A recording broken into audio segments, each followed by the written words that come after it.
Almost any accomplishment in the history of the world has come at the hands of people who've taken risks. People who are willing to push the envelope. People who are willing to explore the unknown. And, you know, the key thing about taking risks is learning. You know, and if something doesn't work out, learn from it. And then you're able to move further. If you play it safe, that makes you stupid. Because if you don't take risks, you don't get smarter. You know, so you may know the answer, but you can't do anything. Because if you're going to be successful, you've got to take some risk.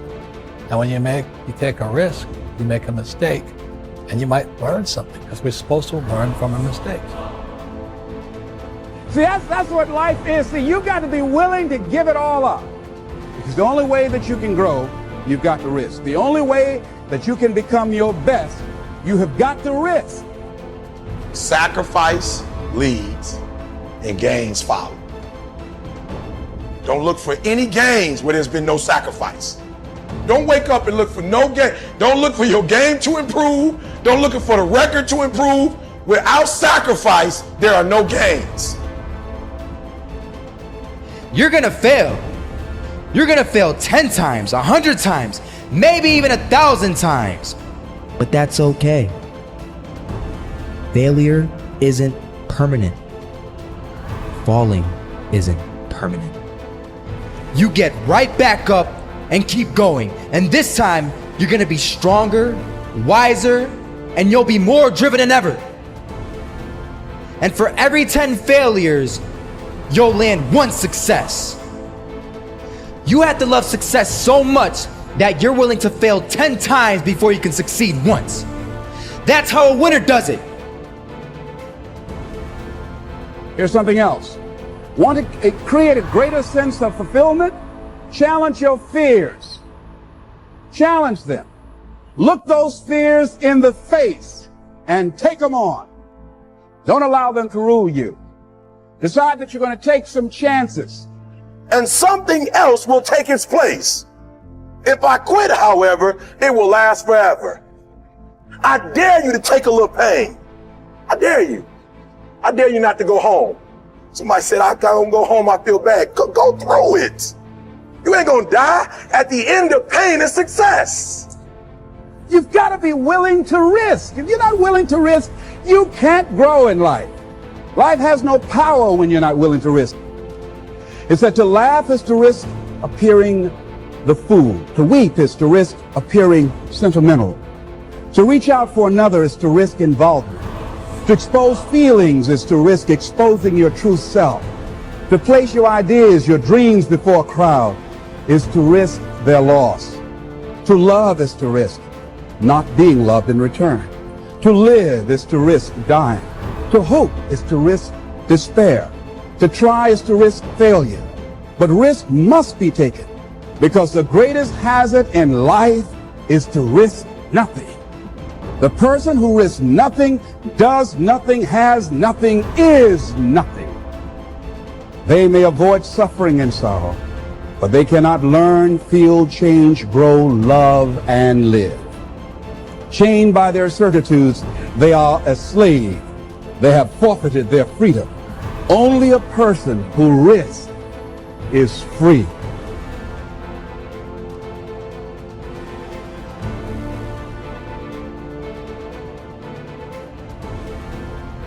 I don't know how many of you remember or recognize the name Howard Hill.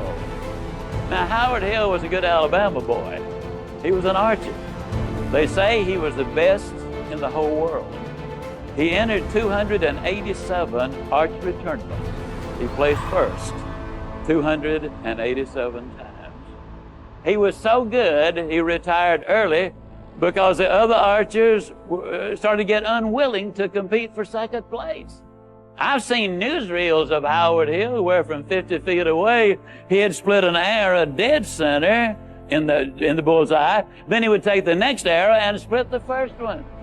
He killed a Cape buffalo with a bow and arrow, the most difficult game animal alive to bring down. He killed a Bengal tiger. He killed a 15-foot shark in under 18 feet of water. or was it an 18-foot shark under 15 feet of water? Well, it was a great big one in his way down there. I do know that. He was a good one, there's no question. So now let me emphasize a point. I've never shot the bow and arrow professionally, but I'm an instructor extraordinary. I'm not certain, but I think that's French, which means I'm really good at it. As a matter of fact, let me tell you just how good I am as a teacher. If I could spend 30 minutes with any man or woman who will ever view this, providing your eyesight is good and your health is normal, at the end of 30 minutes, I would have you hitting the bullseye more consistently than Howard Hill could hit it on the best day he ever had. Sound like I'm bragging, but I'm not.